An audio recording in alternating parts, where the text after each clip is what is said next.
I've decided to read 7 romance books in 7 days. Quick little jump in from future Farah. It took me a lot longer than 7 days to do this. I did not successfully do this challenge, but I did read 7 books. I actually kind of finished 8 of them. So this is kind of like a little reading vlog reviews of all of those books. Not like really a lot of a reading vlog because that'd be a really long video. Just like reviews and my overall thoughts on all of them. There's a lot of good ones in this video. A lot of books that I loved. Like actually I think I pretty much liked all of them. Quite a successful video nonetheless, even though it's not actually successful, but in that way it is successful. So today I'm starting this video a bit late. It's Thursday and it's 7:18 p.m. and why I'm starting it late is because I could not stop reading the first romance book, which is Today, Tonight, Tomorrow. This book is so cute. I couldn't stop reading it. I love them. So yeah, I'm almost done with this book. So far, I'm thinking like 4.5 stars. I'm gonna update you when I'm done with it because I don't know for sure yet. And I don't want to speak too soon. So it's later at night. It's like 10 p.m. and I just finished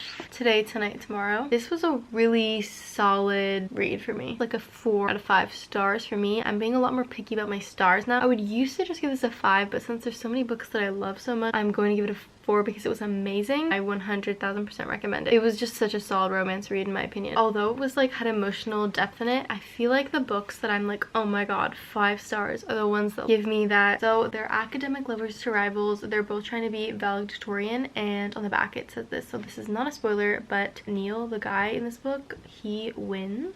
But it's not over completely yet because there's this last game and it's called like the Howl game. Everyone just kind of goes on this scavenger hunt around Seattle and it's like a last hurrah. Rowan, the main girl in this, really wants to win. It's like the thin line between hate and love. Like she hates him so much it's like she's obsessed with him, but does she really hate him? Or does she just think about him all the time? They have that really witty banter going on, which I'm always a sucker for, and Neil's sassy and I'm also such a sucker for sassy love interest. So I was reading like the end thing and the author's talking about how this is like a love story to Seattle, and I totally see that. I kind of learn a lot about like certain places in Seattle and it really takes you on a scavenger hunt around Seattle, which was kind of cool because I do really like Seattle and I just liked reading about it, and from that different kind of behind the scenes look, felt like I was just running around Seattle late at night. It was like really fun. I'm reading the second book, The Summer of Broken Rules. I'm on page 44 and it's actually kind of late in the day. Well, it's only like 12:32, but it's kind of late in the day for me to start reading because it's kind of a chunky book. But this book so far is really, it's not similar to Today, Tonight, Tomorrow, but they're like playing this game that is kind of similar to the one that they're playing in Today, Tonight, Tomorrow, which I love. I really love like games or heists or just like things where people conspire with each other to like get to a certain goal. It's probably like one of my favorite tropes. And in this one, they're like at a wedding and they're literally playing a game of assassins. And in Today, Tonight, Tomorrow, they're basically playing like assassins plus scavenger hunt. That was so fun to read. I really want to play a huge game like that so badly. I feel like I'm just getting into like the juicy bit of the book. It's actually kind of funny so far and a little bit sad. I didn't know, like I'm kind of confused. I need to look this up if Martha's Vineyard and Cape Cod are like the same thing because I thought they were different and now I just don't know. But yeah, that's my reading update. I'm gonna read more. So it's the next day. I didn't realize that it came out in 2021 and there's like so many hidden Taylor Swift lyrics and like references in there. So if you're a Swiftie, you may just really love this book because it just has a lot of them in there and I did really enjoy it whenever I saw one. Oh,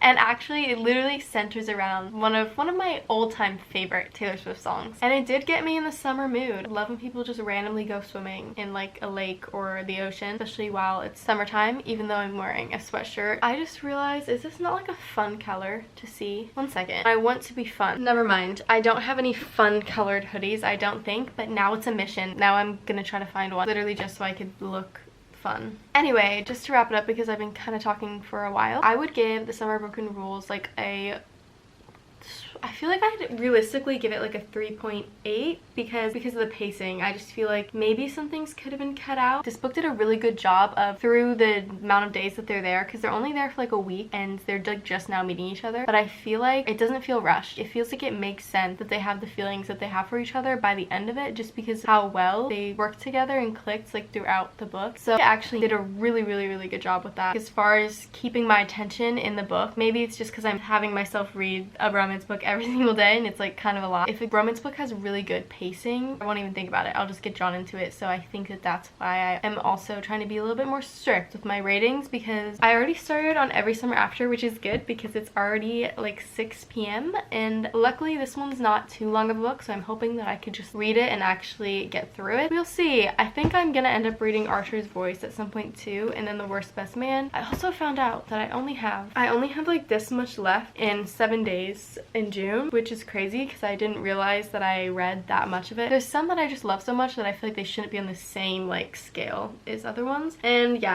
I'm being a little bit more critique-ish lately. So Every Summer After was a clear 5-star read for me. This book was emotional, but it wasn't so emotional to where it like killed you inside. You're safe, but you're gonna enjoy it and you're gonna feel lots of things, which is my personal favorite type of little mix. So cute, so well done. I highly recommend this. It was giving me everything that I needed in that moment. So it is a while after I was reading the other romance books, and I just kind of took a break because I was getting a bit bored, I guess, of reading the same like types of romance books. I think the last book I read was Every Summer After, which was a 5-star read. Love that book. So yeah, that's the plan, just to kind of get back on and finish the romance books now. I'm not sure yet if I'm gonna count 7 Days in June because I'm almost done reading that, so it wouldn't be like reading the entire book. So I'll probably read another one. I am gonna finish that today. I left off when I was talking about 7 Days in June. I remembered that I didn't really go into like the actual summary of what the book is about. So think like two writers haven't seen each other in 15 years, I'm pretty sure. Yeah, 15 years. They're both like fairly successful writers now. Imagine spending literally like a week with someone, falling in love with them, and then not seeing them for 15 years, but you've both been writing about each other, and the fact that there's literally just no one else for either one of them. My only regret with this book is that I didn't have a set apart like time to read it, because when I started this, it was right before I went studying abroad, and then I read most of it while I was at study abroad, and then I finished it like during this challenge. Kind of all over the place when I was studying abroad, and I barely read a single book. This one was always like read in increments for me, and I think I enjoy books more when I read them all the way through, but by the end, by when I was finished with the book, I love this book. I thoroughly got sucked in and enjoyed it when I was reading it, but it's just the fact that I took so many breaks that like lessened the experience for me. Sometimes I have a hard time reading really like just traumatic stories in books because they're just so sad. If I'm already like not feeling that great, it like gets me down further. I feel like if I was in a better headspace, I would have been fine, but it added to just the depth of their story a lot. They kind of bonded over a lot of things like that. Basically, they were like each other's rocks when they needed each other really badly for like a week. Even like when they weren't with each other, they were each other's muses. It's a bit of a deep, emotional, will tug at your heartstrings. It's definitely, if you're someone who is not good with that stuff, I would just check the trigger warnings and everything. It just tears at your soul a little bit, you know what I mean? Like not in a bad way, in a good way. I was gonna film myself reading The Worst Best Man, but I didn't end up doing that because I just read it all. I just read it all and I loved it. I'm just a sucker for rom-coms. Like if it makes me super happy. So close to 5. It was like 4.95 stars. It was one of those where like I sped through it, absolutely loved it. When I was done reading it, I like literally happy sighed. I was so like satisfied. There's these two brothers who are like super competitive, and they both like have the same occupation. And then there's this girl, Lena. Andrew, one of the brothers who's kind of like the older, more uptight, is going to marry Lena. It switches to his brother Max's perspective the morning of the wedding, and he gets a text from Andrew, and it's like, thank you for like everything that you said, that's so right. I'm not gonna marry Lena. Break it to Lena because she'll take it with class or whatever. And then Max, his brother, was like, okay, so I guess now I have to tell my was going to be sister-in-law that Andrew doesn't want to marry her anymore. He ends up breaking the news to her. She sees the text because she like kind of demands to see it. She's like, okay, show me the text because I want to know why he stopped the wedding. He shows her the text and she's like, I hate you. Must have said bad things about me. The actual setup for this story is just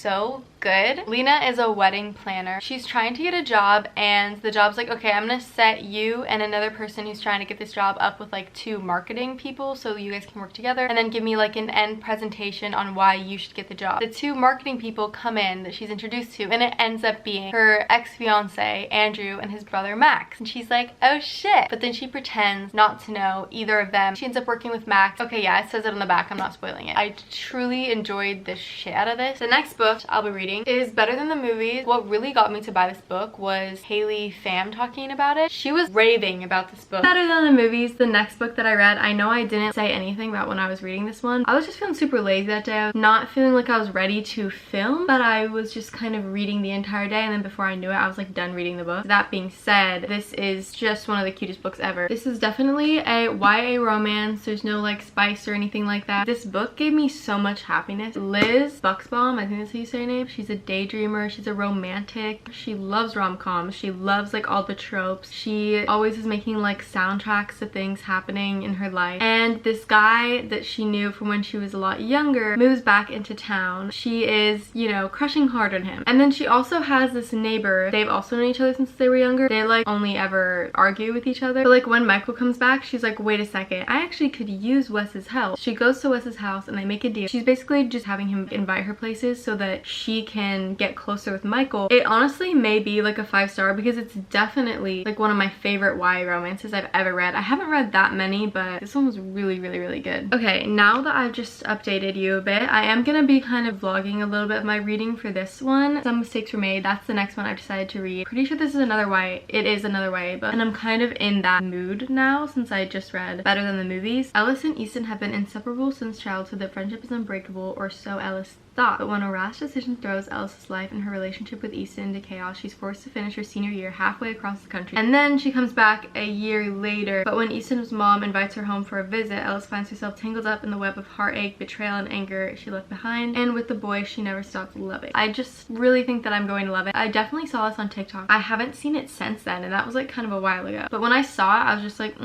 something about that is making me feel like I'm gonna love it. My first impressions is I'm like shocked with how thin these pages are. I don't know. It's like very soft though. I'll start reading now. I just keep getting distracted. I'm really intrigued so far, and it's definitely not boring. I'm really interested in where the story is going. The storytelling is really good, and there's already been some quotes that I really like. So this has really good potential so far. The guy who she knew like back in the place where she used to live has like brothers, and she got sent away for some reason with one of his brothers, and they're like really good friends, but they are going back for the mom of the brother's birthday. She used to live in Indiana. The brother that's really good friends with her and like went with her to California, he was like having a phone call with his brother back in Indiana, who she's like was best friends with, and also, you know, I think loved him. Tucker, the California one, I'm really bad at explaining right now. He put Easton, the Indiana one, on the phone, and Ellis, the girl, was right there. He was like asking him about if it was gonna be weird with like both of them at the party, because she was like, I'm not sure if I should go there to his mom's birthday party or like to your guys' mom's birthday party. And then he was being like kind of closed offish on the phone, but then Tucker was like, okay, just like text her like something, like reach out to her. And then the phone call ended, and then it took like Easton like 6 days to respond, but he responded and all he said was just come. That like meant a lot to her, even though she's like, I know that 2 words shouldn't mean that much, but they did. So yeah, that's where I'm at right now. Yeah, that book was amazing.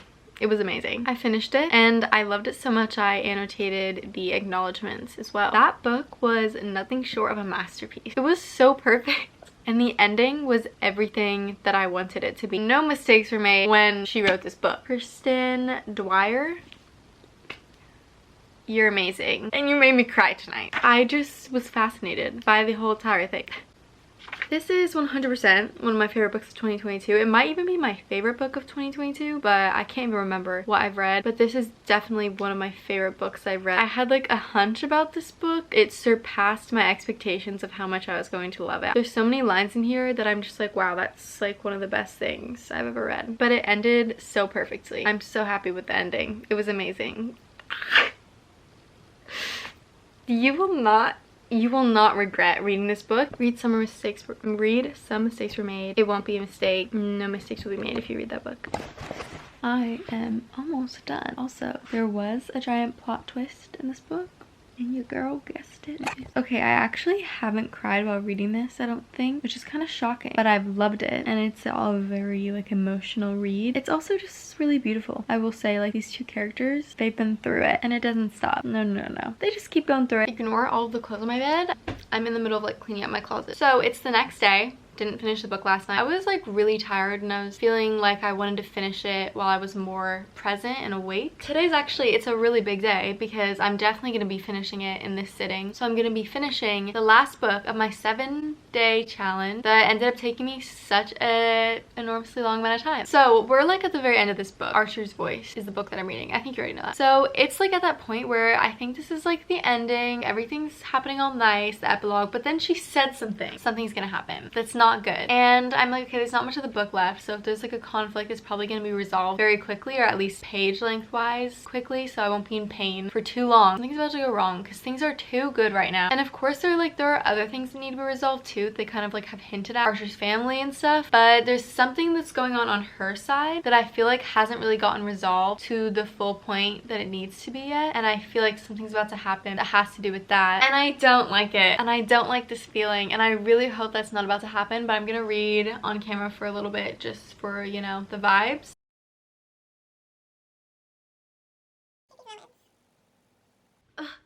No, okay, can I just tell you part of the reasons why I'm like kind of freaking out right now? Here's something that she just said. Skip forward like 20 seconds if you don't want to hear this. He signed and said, "You make me so happy." I stopped in the doorway, tilted my head, and smiled back at him. Something about the moment seemed very, very important. Something told me to stay right there and soak it and cherish it. I wasn't sure why that feeling washed over me. Why? Why are the moments being emphasized right now? Why is that goodbye moment being emphasized? But like, it's making me nervous. Like, I'm actually nervous right now and I don't like this feeling at all. And it's making me feel all anxious.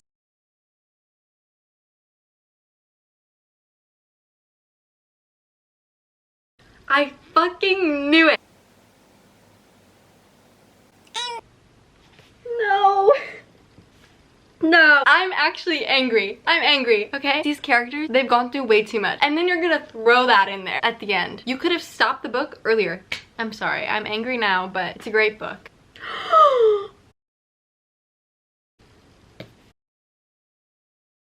That was rude. That was so mean. Cool. Cool. Yeah. So we got a fucking poem on the next page. Thank you. That makes me feel better. No. No. No. No. This better be a lie. This better be a turnaround situation.